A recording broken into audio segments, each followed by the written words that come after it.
राधे राधे। जी मैया राधे राधे। आपके चरणों में कोटि कोटि प्रणाम। खुश रहिए। मैं बचपन में ही विधवा हो गई थी, फिर भी मैं दो रास्ते से बहुत शांति से जीती हूँ।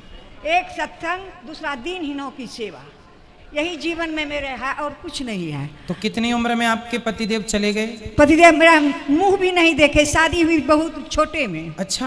हाँ, पति का मुंह भी नहीं देखे। आपने अपने पति का मुंह भी नहीं देखा? नहीं देखे। 5 साल की थी तो कैसे देखे। उसके बाद डेथ कर गए, हम मायके ही रह गई। अच्छा।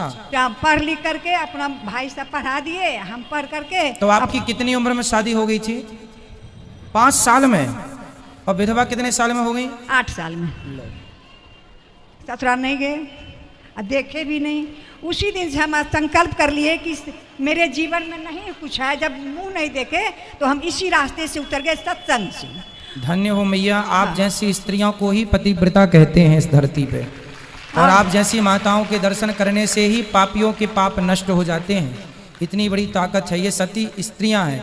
देखो सारी जिंदगी अपने पति की विधवा रह के गुजार दिया, लेकिन जीवन में किसी प्रकार का कोई दोष नहीं है। यही ये नारियां पूरी दुनिया घूम के देख लेना, केवल भारत में मिलेंगी, दुनिया में कहीं नहीं मिलेंगी। यही है भारत का गौरव, यही है भारत, जहाँ संयम है, जहाँ धैर्य है, जहाँ कोई विषय वासना नहीं है। ये किसी साधु, किसी संत, किसी सन्यासी से कम नहीं है, ये तपस्या है। हम सत्संग से जो जुड़ गई ना, इसीलिए कहीं किस पर ध्यान नहीं गया गुरुजी। जी मैया। और जो भी आए मेरे जीवन में दुखी, दीन दुखी। अब टीचर थी, रिटायर हो गई हूँ। अच्छा। 11 ईस्वी में। तो पैसा था, हमको पैसा जो भाई जी को दे देते, जो मैं अपने खर्च के लिए रखती, उसी से मैं दान और दीनहीनों की सेवा की हूँ जीवन में।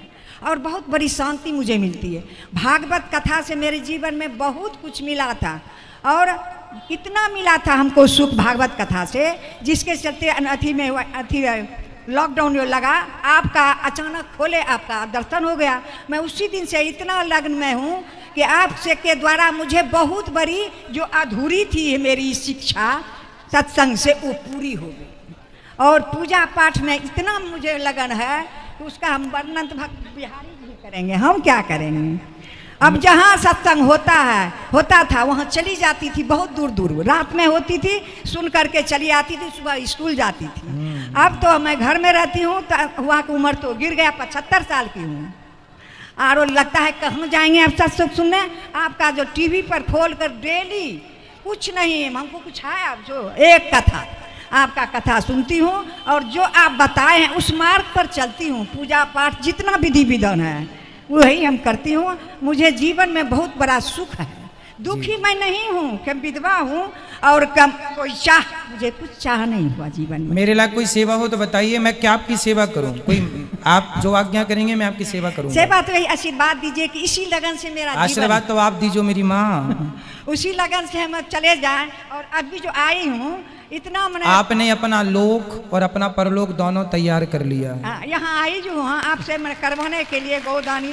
जीवित में ही कर लेंगे, मरने के बाद कौन भतीजा करेगा। ससुराल नहीं गए तो नैहर में रह करके, बच्चे भाभी मर गई तो बच्चे 3 थे, उसको पालन पोषण करके शादी ब्याह कर दिए, 2 बहू है, और वही हमारा देख रेख करती है। मरने के बाद ये जो हम किए अभी 3 जग, ये हम अपना पैसा से किए, और भाई किसी को नहीं मांगे, भौजाई तो है ये नहीं है, हमें तीनों बच्चों पूर्ण रूप से अपने आप को भगवान को सौंप दीजिएगा। बस सौंप दिए बस। आपके कथा से तो इतना मैं प्रभावित हुई हूँ, उसका वर्णन हम नहीं कर सकते। और जब तक जीवन में रहूंगी तब तक आपकी कथा छोड़ूंगी नहीं।